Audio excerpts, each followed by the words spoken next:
Nah, kita lanjutkan dialog kita ya soal dukungan dari PDIP untuk Harap Prabowo bersabar juga untuk Subianto. narasumber kita di studio dan juga yang Zoom gitu.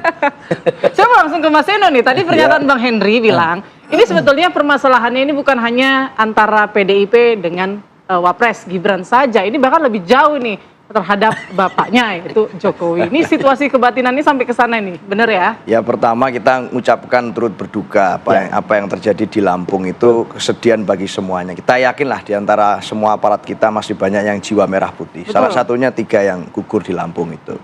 Tapi ini melanjutkan yang pertanyaan tadi. Jadi prinsipnya sebetulnya sekali lagi di dalam statement-statement kami selama ini itu yang kita sampaikan kan selalu clear bahwa yang kita dukung adalah pemerintahan Pak Prabowo. Nah, Presiden Prabowo sebagai garis bawah atas statement-statement itu. Nah, yang mengembangkan kan banyak dari teman-teman itu. Terus gimana itu dengan wakilnya? Gimana dengan ini loh? Namanya orang mendukung pemerintahan Pak Prabowo kan N faktornya itu ada di Pak Prabowo yang menentukan sikap, yang menjadi navigator, yang menjadi pilot. Visinya harus visi presiden dong. Nggak boleh yang lain-lain. Karena kalau ada lebih dari satu visi di dalam kabinet, maka jadinya matahari kembar. Dan dalam konteks itu tidak pernah ada dalam sejarah bangsa kita pemerintahan kita itu dipimpin oleh matahari kembar. Yang kita tahu yang dilantik adalah Pak Prabowo. Saya nggak ngerti apakah di dalam benak banyak orang yang dilantik itu Pak Prabowo plus siapa lagi, plus siapa lagi, plus siapa lagi masih bisa megang kendali. Harusnya kan bukan begitu. Nah, artinya apakah perlu harus sampai kami mengurut satu persatu kalau perlu. Kami dukung Pak Prabowo dengan menterinya A, B, C sampai sekian puluh kita urut, kan nggak harus begitu juga.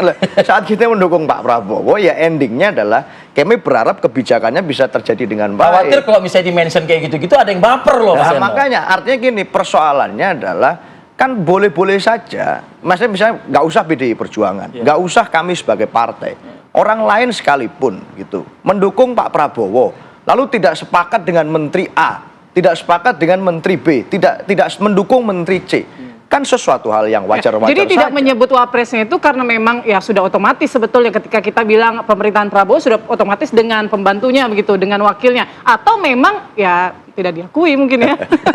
Enggak, bukan persoalan itu. Bahwa kami sedari awal semua publik sudah menangkap dan tahu bagaimana kronologi peristiwa di Pilpres kemarin, menjelang Pilpres kemarin, pasca Pilpres kemarin, ada peristiwa demi peristiwa, termasuk peristiwa pemecatan kader-kader kami yang itu adalah hak internal dari kedaulatan partai di PDI Perjuangan. Itu akan menjadi sesuatu yang super naif bagi kami, atau bagi publik sekalipun yang melihat. Kalau lalu kemudian dukungan yang kami berikan kepada pemerintah itu lalu kami mengglorifikasi seakan-akan ini tidak pernah ada persoalan gitu, yang secara ideologis buat kami itu sampai hari ini masih menyisakan tanda tanya. Nah, tapi terhadap Pak Prabowo sebagai sikap kami menjadi bagian dari bangsa Indonesia, kami ingin menampilkan warna kenegaraan, maka kami mendukung dan itu kami konsisten. Sebagai bagian dari kekuatan di parlemen, kami melakukan check and balance. Check and balances di parlemen. Yes, sebagai bagian dari partai yang menjadi organisasi induk bagi banyak kepala daerah pun kami arahkan untuk tetap senantiasa mengindahkan dan mengikuti apa yang menjadi visi pemerintah pusat. Itu kita lakukan. Jadi di DPR itu kan ada 13 komisi pun. Dan 13 komisi itulah yang menaungi ratusan, bener nggak sih ratusan anggota kabinet, ya kan? Coba ada satu lagi komisi yang menaungi Wapres gitu ya. Mungkin check and balances terhadap Wapres mungkin bisa. Mungkin bisa benar. Tapi saya ingin ke Bang Immanuel Ebenezer. Bang, merasa terbebani nggak sih Bang Immanuel? Kan Bang Immanuel ini kan ketua umum Jokowi Mania. Ya, artinya kan seorang putra dari Pak Jokowi saat ini kan sebagai Wapres. Tapi Anda juga mendukung juga Prabowo Gibran begitu ya di 2024 yang lalu. Akan menjadi beban nggak kalau misalnya ada yang setengah-setengah seperti kayak gini, nggak totally all out begitu? Gini, jabatan Presiden Wapres itu jabatan melekat ya. Itu jabatan yang jadi pilihan di demokrasi kemarin. Pertanyaan yang paling penting adalah apakah semua kader PDIP di kantor-kantornya atau di DPP PDIP ada nggak gambar Gibran? Gitu. Kan biasa ada gambar Presiden Wapres ya. Tanya aja ke Mas Eno. Mas Eno ada gambar Mas Gibran nggak di DPP PDIP? Itu lebih enak menjawabnya daripada Iya. Kita berdebat soal penting atau tidak, tapi yang jelas itu jabatan melekat. Saya yakin 1.000.000% bahwa posisi Mas Gibran itu ada jabatan yang melekat. Kemudian setiap di DPP, DPD, PDIP selalu ada Mas Gibrannya, gitu. Jadi ya apalagi Bu Mega kan sosok yang selama ini digaungkan, sosok ibu yang sangat konstitusional ya. Dia memahami proses demokrasi itu dari sudut pandang yang sangat konstitusional. Jadi kita nggak bisa mengajarkan lagi Bu Mega tentang bagaimana ruang demokrasi, konstitusi dan sebagainya. Beliau lebih paham. Jadi kalau ditanya baper atau tidak, ya apa yang harus dibaperin? Politik itu kan rasional, nggak bisa dengan cara sudut pandang yang emosional. Jadi kalau seandainya Bu Mega tidak menyebut nama Mas Gibran, ya nggak apa-apa gitu, monggo. Tapi yang pasti Bu Mega tahu sekali bahwa ini adalah pasangan yang sangat demokrasi, lahir dari sistem yang sangat demokratik. Kemudian secara konstitusi, ketika proses pelantikan selalu ada namanya Mas Gibran. Kemudian tidak selalu disebutkan juga nggak masalah.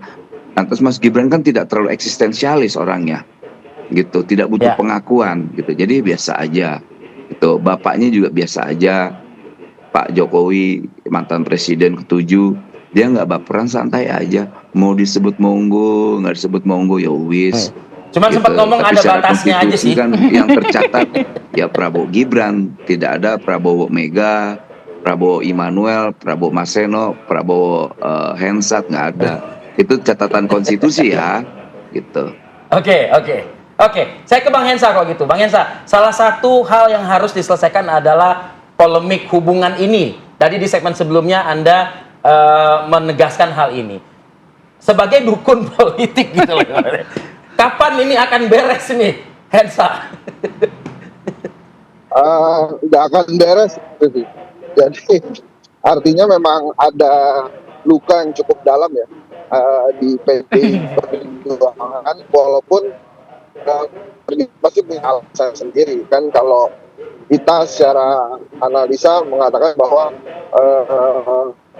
ya kekecewaan di perjuangan mungkin karena akhirnya gagal hat-trick di Pilpres gitu ya. Tapi mungkin ada beberapa catatan internal juga dalam tubuh PDI Perjuangan. Jadi hal ini memang kalau saya prediksi tidak akan selesai, jadi akan jadi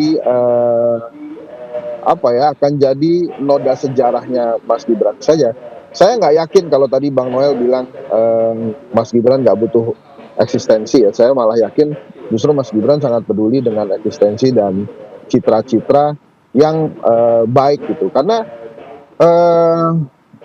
guru atau murid biologis langsung Pak Jokowi yang the God of Putra, turunnya semua ilmunya ke Mas Gibran. Jadi dia pasti sangat peduli dengan eksistensi dia sebagai wakil presiden dan sebagai politisi.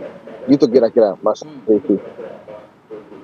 Oke, artinya dengan kata terakhir dari seorang Pak Jokowi ada batasnya, artinya this is not the end ya? Ya belum sulit kita memprediksi akhirnya, kecuali memang ada keajaiban ya, ada pertemuan yang kita tidak duga. Tapi kan alam itu selalu mendukung persatuan dan kebaikan ya. Jadi memang nanti kita tunggu. Tapi kalau secara politis dan bila harus diselesaikan secara politis, ini pasti akan sulit sekali selesainya. Oke, sedikit saja mungkin Mas Heno tadi menjawab pernyataan Mas Emmanuel ini soal foto Pak Wapres, kira-kira dipajang juga nggak ini? Ya monggo Pak Wamen gitu ya? ngecek ke kantor-kantor partai PDI Perjuangan. Ada tidaknya. Kalau saya yang inspeksi di sini kan nggak pas juga gitu.